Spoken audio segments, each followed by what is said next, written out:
Family owned with 6 locations in East Tennessee. Call Bradley Concrete and Lamcon Ready Mix at 423-479-4541 or visit lamcon.us to find out more. And the director of the Cleveland Bradley County Emergency Management Agency, our longtime friend Troy Spence. Troy, good morning. Good morning, Steve. How are you? I'm doing good. Well, let's bring us up to date on the very latest. Let's begin with what everybody's talking about, the vaccine, and we know the category of people that are going to be getting that.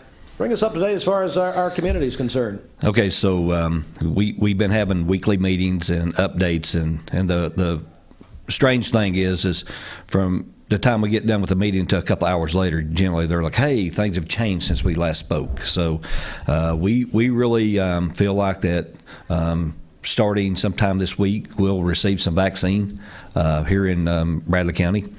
And the health department will immediately start giving that to our first responders and the medical personnel that are taking care of people to keep them healthy so they can continue to do the job that they need to do. It's very vital. So that's where we're at. Well, we don't know exactly which day it is. I mean, we hope it's going to be today. It could be tomorrow. Could be Wednesday. But we fully expect the day that it arrives to pull out the instructions and begin to do that. They've already got people signed up, so they'll be calling people on the phone and saying, "Hey, can you meet this time slot?" So it'll be a scheduled thing of the people that have already signed up. Do you have an estimate how many we're going to be getting here locally? Well, that's changed as well. From they originally said that every county would get 100. And then they went back with some more specific numbers, and based on what they told us, I want to say Thursday, it looks like we're going to get 500 vaccines to start with, and then a week or so later we'll get another 500, and then I'm sure that it'll continue to change, and then the 1A1 will change to the 1B1, and then it'll change to the 2, and start dwindling down, get out to the public. Yeah, the classifications. We want to get the responders first, and the emergency workers. We want to get all the people that take care of people. We want to get them first, and then we want to start with the most at-risk population, and then work our way backwards on that. We're joined by Troy Spence, our Emergency Management Agency Director. The average person listening this morning, any idea when the average person will be able to get the vaccine? We haven't even talked about that yet. I mean, there's, like I say, I suspect that once this gets going, the intensity will pick up rather quickly because, we're not waiting on shipments from overseas. We're doing this in-house, so to speak, and the president did a real good job of making sure that when we did this, there would be plenty of vaccine to roll out and keep it coming and take care of the United States first, which that makes us feel good. I mean, and it'll happen here locally quicker than what we think.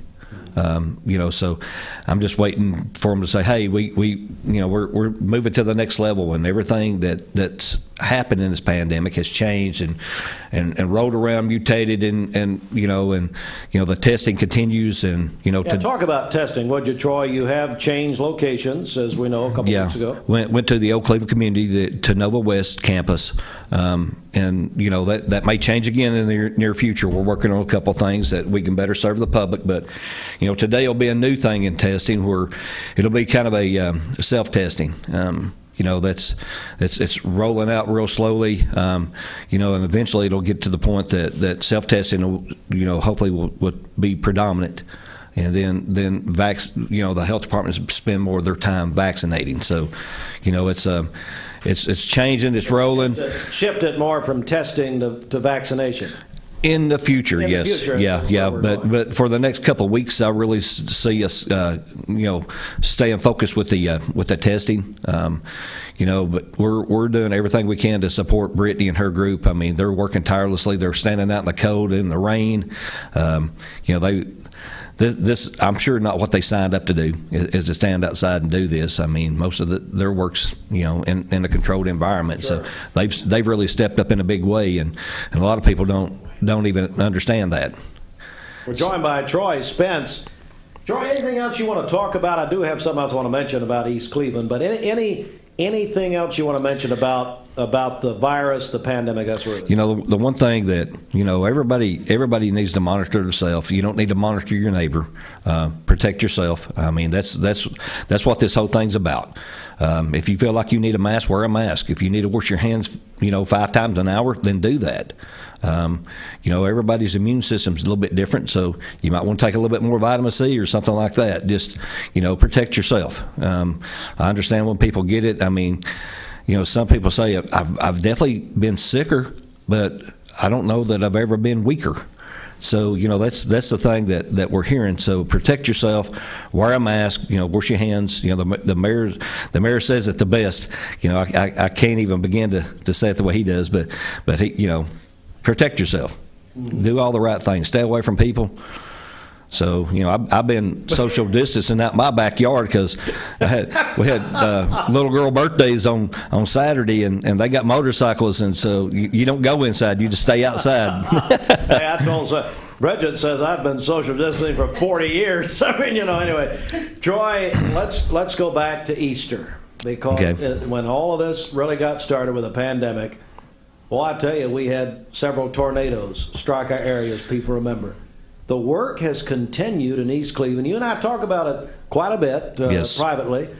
Tell me bring us up to date over there, and then I know you have a need. Is that right? We do have a need.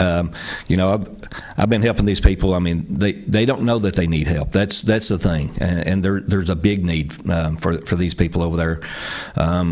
We built several houses with the help of you know, some groups that are over there, and they continue to do that. And Samaritan's Purse has been over there. God's Pit Crew has built a house. They have another house built, stored in a warehouse. We need a piece of property to put this house on. So if anybody's listening out there that owns a piece of property, they've never thought about selling it, they just own it, offer that up. Call Ruthie Forgy at the Salvation Army. Let her know. You could donate it to either the Salvation Army or Men and Women of Action. That way we have it. We can get the house on it. We can get things going. These people, you know, they don't have a house. It's totally gone. And all we're waiting on is a piece of property. We have to have one that we can get the deed, the title, and all that stuff clear. And that's what we're dealing with. I mean, they could help more people, but we need a couple of attorneys to step up and help get some probate done and stuff like that. These people were living in family residences that passed away, you know, a good while ago, but we just need to clear the way for them to own that piece of property. And once they do, then these religious groups can step up and help them like never before. But you know, that's one thing that they have to do. The criteria, they have to meet that before they can do it. How big does the property need to be? Just needs to be big enough to put a house on. So, you know, depending on what restrictions are, maybe 100 by 100 or, you know, something like that. So it doesn't have to be very big. It just has to have all the capability of getting utilities there, you know, a driveway in and things of that nature. But it doesn't have to be that big. And so something that small for people that have property out there would be a nice thing. So here toward the end of the year, it's a good time, really good timing for that. A lot of people look for things like this, especially with tax savings and that sort of thing. Absolutely. So I can make a donation if you own a piece of property, it doesn't have to be big, as Troy said, call Ruthie Forgy at the Salvation Army. Is that correct? Yes. Okay. You know, that's the thing is all these people have partnered together to help these people. Yes. I mean, when they're living in a trailer and there's no power, there's you know, the windows are broken out because of the tornado, and I mean, I'm surprised that this Samaritan's Purse has stepped up, replacing mobile homes or, you know, building houses. I mean, everything, and you know, we're looking. This house has been built for like several months, sitting in a warehouse. So, you know, when the next, you know, disaster rolls around, it'll go to somebody else if we can't find a piece of property to put it on. Wow. All right, Troy Spence, our EMA director. A lot of great information this morning. Troy, as you know, the governor's going to join us here in about an hour, so. We'll be talking to him about his executive order last night. Anything else you want to add before we go here? No, I really think that you know, like we said, everybody needs to protect themselves. You know, social distance. You know, the biggest thing that we hear is where people contract the COVID-19 from, and a lot of times it's out eating and things of that nature. I'm not trying to throw off on out eating, but that's where most people have gotten COVID-19. So, you might want to consider just ordering it and, still keep the, restaurants in business. Sure. But maybe just take it home and eat it. Yeah, I agree.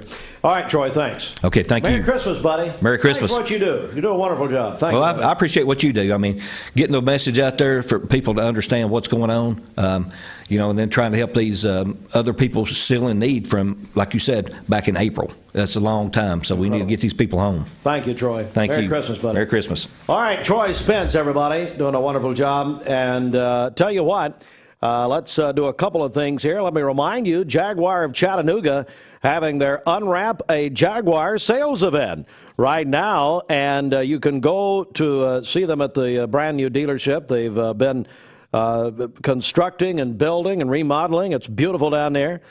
Jaguar Chattanooga, exit 7 of I-75. That's the Lee Highway exit. If you want to go ahead and start shopping, go to jaguarchattanooga.com and see it all right there. Buddy's Barbecue making it easy for you this holiday season. Download the Buddy's Barbecue app today. Order your lunch or dinner online, and through the app, you can pick it up through the drive-thru. It's that simple. Get your favorites at Buddy's Barbecue, Paula Parkway here in Cleveland, online on the app.